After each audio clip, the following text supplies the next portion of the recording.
රුපියල් 10ට අපි මේ සටන දෙනවා. ඒක දීලා මොනවාද අපි මේ මාසයක් එකකින් ඉන්නවද නෑ. උදේට ගැව්වොත් ආපහු හවස වෙනකොට ආපහු අපිට ඇනුම් යනවා, කඳුළු වෙනවා, අපි මැරෙනවා. මේ චූටි හිට් එක මේක ලංකාවට අරන් ආපු එක වුණා නම් ඌව මරලා මම හිරේ යනවා මචං. අංකොම සීන් එක.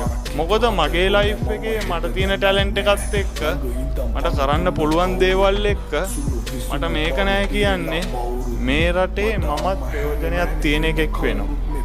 සිරාවට මේ රටට වැඩ කරන්න පුළුවන් ප්‍රයෝජනයක් තියෙන එකෙක් මගේ නොලෙජ් එකෙන් සමාජයට මට දෙන්න පුළුවන් දෙන්න එකෙක් වෙනවා. මට මේ සබ්ජෙක්ට් එක නැවතුවා නම් මම මේ සබ්ජෙක්ට් එක ඇතුලේ ඉන්නකොට මචං මගේ අර තියෙන නෙගටිව් ෆීලින් ඔක්කොම මචං කෙලින්ම පොසිටිව්.